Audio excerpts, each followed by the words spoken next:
শিক্ষিত হওয়ার যে স্বপ্ন সেটা আমার পূরণ হবে। আনফরচুনেটলি কেন? তারা আমার মধ্যে একটা বই ঢুকিয়ে দিয়েছিল যে রিডিং থেকে সাবধান থাকতে হবে, রিডিং অনেক ডেঞ্জারাস, এই সেই। যেমন ক্রিকেট, ফুটবল সহ সব ধরনের খেলার সাথে এঙ্গেজ ছিলাম। কোথায় যে কোনো সময় আমি যেন 4টা মডিউল পুরোপুরিভাবে টাচ করতে পারি। প্র্যাকটিস কি সত্যি কোনোভাবে আপনাকে হেল্প করতে পেরেছে? Assalamu alaikum everyone. I'm really pleased to announce that I have got a special guest today and he will introduce himself. Let's begin. Sir, can you please introduce yourself? My full name is Shah Ehsanul Haq Sami and I was an ex-student of Practice Obhigan. Thank you, sir. So, Sami recently took the IELTS test and secured a overall band score of band 7. In today's podcast, we will be talking about his success and his journey with Practice Obhigan. So, let's begin. So, Sami, Practice Obhigan এর সাথে আপনি কবে যুক্ত হয়েছিলেন?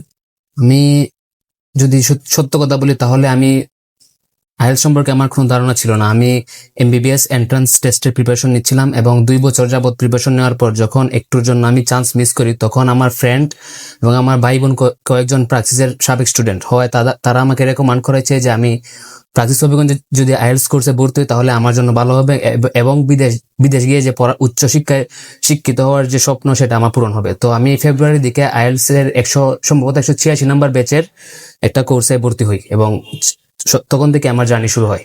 Thank you very much.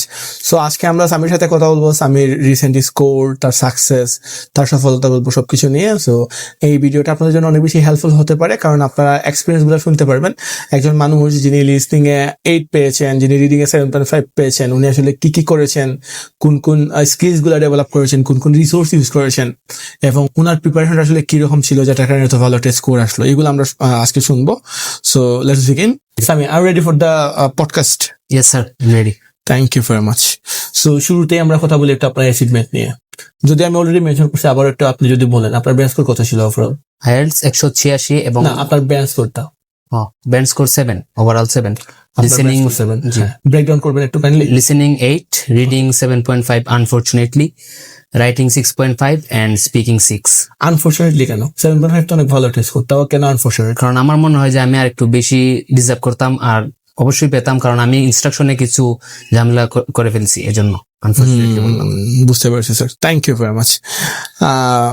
So আপনার band score হচ্ছে কি 7। আপনি 7টা কি অনায়াসে পেয়েছেন নাকি স্ট্রাগল ফেস করতে হয়েছে, চ্যালেঞ্জেস ছিল? আর থাকলে কি কি চ্যালেঞ্জেস ছিল?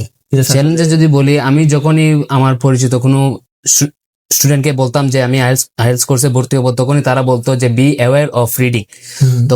তখন তারা আমার বলতে গেলে আমি আইএলটিএস কোর্স শুরু হওয়ার আগে তারা আমার মধ্যে একটা বই ঢুকিয়ে দিয়েছিল যে রিডিং থেকে সাবধান থাকতে হবে, রিডিং অনেক ডেঞ্জারাস, এই সেই। তো যখন আমার আইএলটিএস কোর্সে রিডিং শুরু হওয়ার আগ পর্যন্ত আমি আসলে এটাই ভাবতাম যে রিডিং হয়তো অনেক বেশি ভয়ানক কিছু বা অনেক বিপদ আছে রিডিং পড়তে গেলে।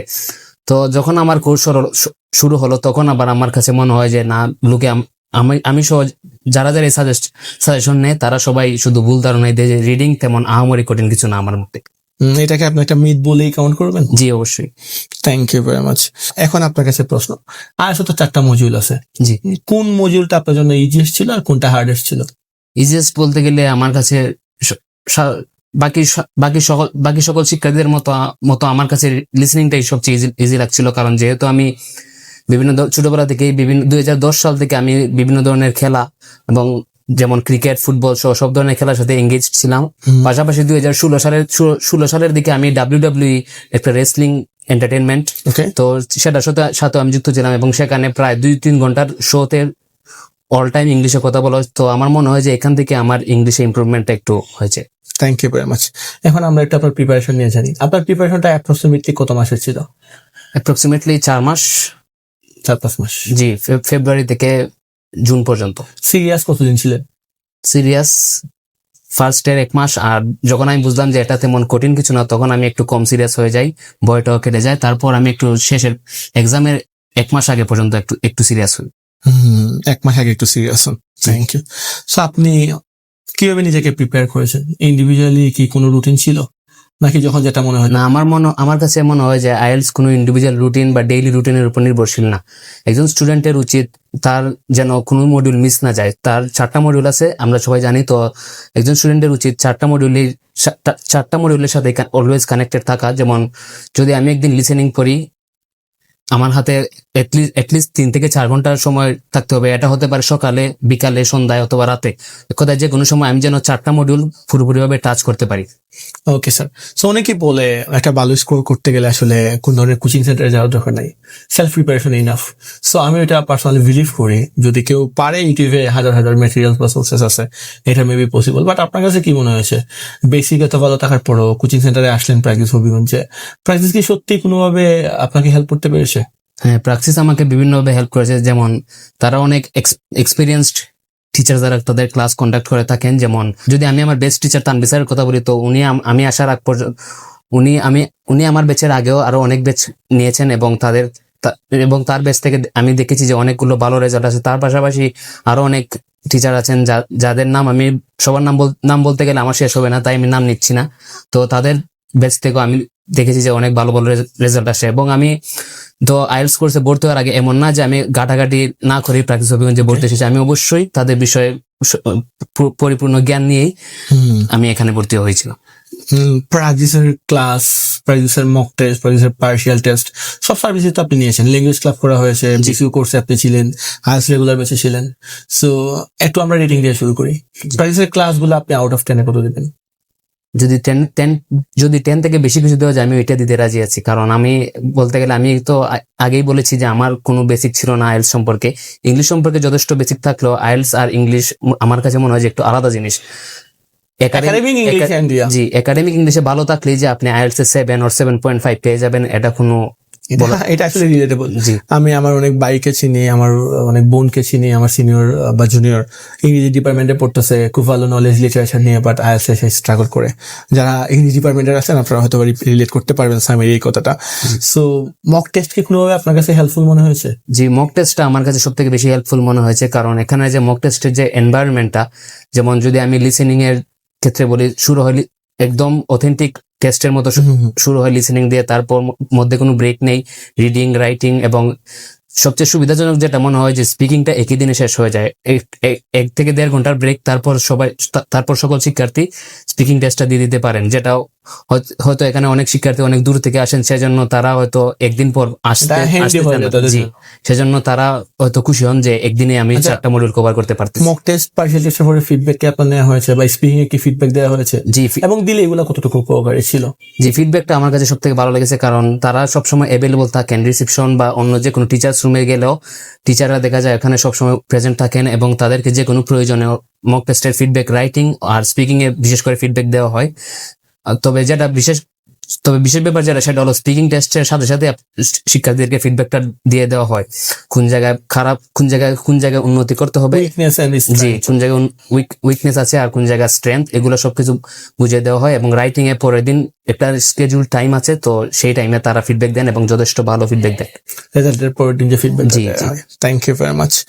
সো প্র্যাকটিসের প্রতি আপনার কোনো মেসেজ আছে? আপনার এই অ্যাচিভমেন্টের প্র্যাকটিসে কোনো কিছু বলতে চান? আমি প্র্যাকটিসকে বলতে চাইবো যে carry on the good work that you are doing right now, and you have the blessing of many people. Okay, আমরা প্র্যাকটিস হবিগঞ্জে আপনার অনেকগুলো মোমেন্ট শেয়ার করা হয়েছে, আপনি অনেকগুলো কম্পিটিশনে জয়েন করেছেন, সেগুলো নিয়ে আপনার কোনো কথা আছে কিনা? আমি যখন হ্যাঁ, আমি আগে সামার ব্লাস্টের চ্যাম্পিয়ন। জি, আমি আগে একটা কথা বলতে ভুলে গেছিলাম যে সামার ব্লাস্ট আর রামাদান চ্যালেঞ্জ নামক 2টা কম্পিটিশন যেটা প্র্যাকটিস হবিগঞ্জ কর্তৃক আয়োজিত হয়েছিল। তো রামাদান চ্যালেঞ্জ গত সম্ভবত মার্চ মাসে শুরু হয়েছিল। জি, তখন আমি আইএলটিএস কোর্সে প্র্যাকটিসের সবেমাত্র নতুন, প্রায় 1 মাসের মতো হয়েছিল যে আমি ভর্তি হয়েছিলাম। তখন আমি বুঝি নাই যে রামাদান চ্যালেঞ্জ এটা কি। তারপর মেহেদি স্যার, যিনি এটার হোস্ট ছিলেন, এবং তিনি আমি সহ প্রায় 300 শিক্ষার্থীকে ইনস্ট্রাকশন দিয়েছেন এবং হোয়াটসঅ্যাপ গ্রুপে বিভিন্ন ধরনের লিঙ্ক প্রদান করেছেন, যেগুলোর মাধ্যমে শিক্ষার্থীরা তাদের লিসেনিং এবং রিডিং উভয় স্কিলই ইমপ্রুভ করতে পারবে। যদি আমি বলি স্কিল কিভাবে ইমপ্রুভ করতে হয়, যখন একজন শিক্ষার্থী ইংলিশ একটানা 1 মাস শুনবেন, যদিও রামাদান চ্যালেঞ্জটা ছিল 21 দিনের, কিন্তু মেহেদি স্যার এবং প্র্যাকটিস হবিগঞ্জ থেকে এই ইভেন্টটা আয়োজন করার ফলে শিক্ষার্থীরা 21 দিন নয়, প্রায় অনেক শিক্ষার্থী যারা এক্সাম দিবেন না, তারা প্রায় 21 মাস পর্যন্ত কন্টিনিউ করতে পারবেন, এমন সোর্স দেওয়া হয়েছে। তো তারা যদি একটানা 21 দিন বা এর বেশি প্র্যাকটিস করেন তাহলে তাদের অবশ্যই একটা জিনিস আয়ত্তে চলে থ্যাংক আসবে। ইউ। আমি একটা আউট অফ বাউন্ডারি প্রশ্ন করি। আমি মোবাইল ফোনটা হাতে নিয়েছিলাম, ওরিয়ন সরি, আমি জাস্ট চেক করলাম রামাদান চ্যালেঞ্জ এবং সরি সামার ব্লাস্টে আসলে কতজন ছিল।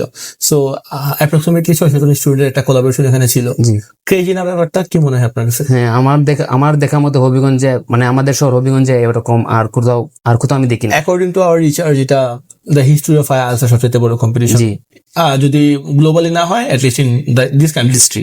যদিও অনেক বড় বড় প্রতিষ্ঠান আছে, বাট এরকম কম্পিটিশন লাইক আমাদের জানা মতো নাই আর কি। যদি হয়ে থাকে তাইলে that's great. Okay, so that's enough about practice opinions. Now let's talk about your preparation once again. আপনি কি শুধু কেমব্রিজ পড়ে প্রিপারেশন নিয়েছেন, ক্লাসেই সলভ করেছেন, নাকি বাসায় প্র্যাকটিসও করেছেন? আপনার প্র্যাকটিস বা আপনার জার্নি নিয়ে প্রিপারেশনে একটু কিছু কথা বলবেন। Well, আমার কাছে মনে হয় যে সকল শিক্ষার্থীদের মধ্যে একটা ভুল ধারণা যে কেমব্রিজ সলভ করলে আইএলটিএস প্রিপারেশন 100% হয়ে যায়। আমার মতে এটা কেমব্রিজ শুধুমাত্র 10 থেকে 20% কভার করে, বাকিটা আপনার স্কিল এবং হ্যাবিটের উপর নির্ভর করে। যেমন যদি একজন শিক্ষার্থী, আমি আগেই বলেছি যে একজন শিক্ষার্থীকে লিসেনিং এর জন্য রেগুলারলি বিভিন্ন ধরনের অডিও ট্র্যাক, পডকাস্ট শুনতে হবে, যে কারণে তার লিসেনিং আন্ডারস্ট্যান্ডিং স্কিলটা বাড়তে পারে। আর রিডিং এর ক্ষেত্রে বিভিন্ন ধরনের প্যাসেজ শুধু পড়লেই হবে না, তাকে সামারাইজ করে পড়তে হবে, যেন সে সবকিছু বুঝতে পারে মিনিং সহ, আর যেন তার ভোকাবুলারিটা স্ট্রং হয়। তো সো আমি বলবো যে আমারও শুরুতে অনেকে আমার ফ্রেন্ড কয়েকজন তারা আইএলটিএস স্কোর পেয়েছে, তো তারা আমাকে উপদেশ দিয়েছিল যে কেমব্রিজটা ভালো করে পড়তে হবে। তো আমিও এই ধারণা নিয়ে এগিয়ে যাচ্ছিলাম, কিন্তু যখন আমি কোর্সে ভর্তি হই তখন আমার বেস্ট টিচার আমাকে বললেন যে না, Cambridge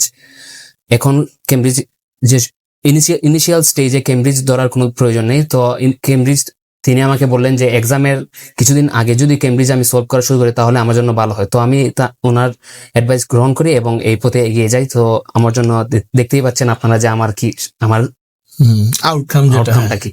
Thank you. So during your preparation, have you followed any YouTube channel or have you used any kind of apps to prepare yourself? জি অবশ্যই, আমি বিভিন্ন ধরনের ইউটিউব চ্যানেল ফলো করেছি। তো আমি একটু আগেই বলেছি যে সামার ব্লাস্টের কথা। তো সামার ব্লাস্টে আমাদের সকল শিক্ষার্থীদেরকে অনেকগুলো চ্যানেল দেওয়া হয়েছিল, যেখান থেকে 3টে আমার খুব ফেভারিট। একটা হলো BBC 6 মিনিট ইংলিশ, আরেকটা হলো টেডেড এবং আরেকটা হলো হোয়াট ইফ। সো আমি যেহেতু একজন সায়েন্স স্টুডেন্ট, তো আমার ইউনিভার্স বা স্পেস সম্পর্কে একটা আলাদা অ্যাট্রাকশন আছে। সো হোয়াট ইফ যে চ্যানেলটার কথা বলছি, এখানে ইউনিভার্সের বিভিন্ন তথ্য নিয়ে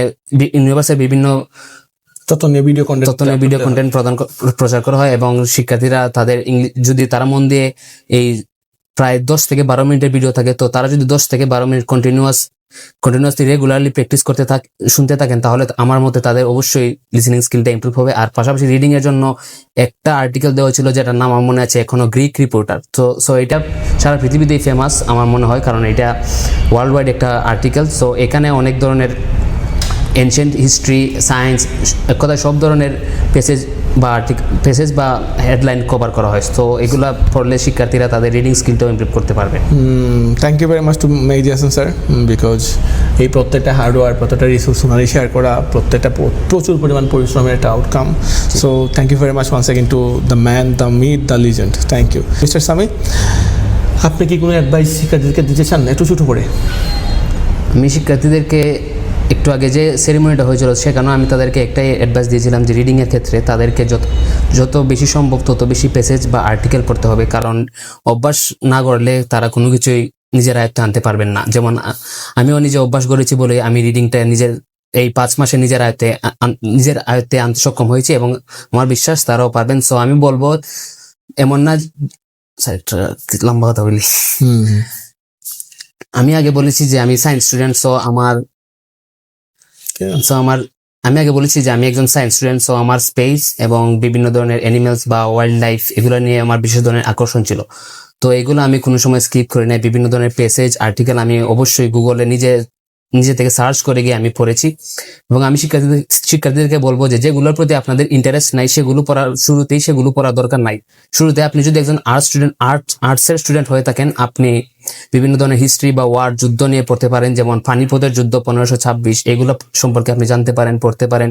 তবে ইংলিশে পড়তে হবে, এবং এগুলো যদি আপনি রেগুলার পড়েন, তখন দেখবেন আপনার মধ্যে এমন একটা অভ্যাস আসবে যে একদিন যদি আমি রিডিং না পড়ি, আর্টিকেল না পড়ি, আমার ভালো লাগবে। একদিন যদি আমি আর্টিকেল না পড়ি আমার ভালো লাগে না, সো আমার রেগুলারলি পড়তে হবে। তো যখন আপনি রেগুলারলি পড়ার অভ্যাসটা গড়ে তুলবেন, আপনি অবশ্যই রিডিং এ সুফল পাবেন। Thank you. So it's time for our rapid fire. এটা আমি প্রত্যেকটা ভিডিওতে কন্টিনিউ করবো এখন থেকে। লাস্ট ভিডিওতে আমাদের ছিল। So first of all, your favourite movement in Praxis Habiganj. Favourite moment, farewell of my IELTS batch 186. Okay, your favourite teacher. Everyone in Praxis Obhiganj, including you. Okay, thank you very much. So your favorite module, I would say IELTS listening. your favorite YouTube channel, only one. What is? Thank you very much. So the last thing, would you like to take for the test once again? আমি বলবো যে আমি আমার desire স্কোরটা পেয়ে গেছি, so আমার মনে হয় না যে আমার মনে হয় না যে দ্বিতীয়বার পরীক্ষা দিতে আমার বসা উচিত। So then, what would be your dream destination? My first choice would be the United States of America, because আমাদের দেশের সবাই ছোটবেলার দিকে আমেরিকার নামটা শুনে বেশিরভাগই আমেরিকার নামটা শুনে বড় হয়েছে, সো আমিও তাদেরই একজন। Thank you very much Sami. Thank you আপনাদেরকে কষ্ট করে ভিডিওটা দেখার জন্য। সবাই ভালো থাকবেন, ভালো রাখবেন। Take care of your study, take care of your self.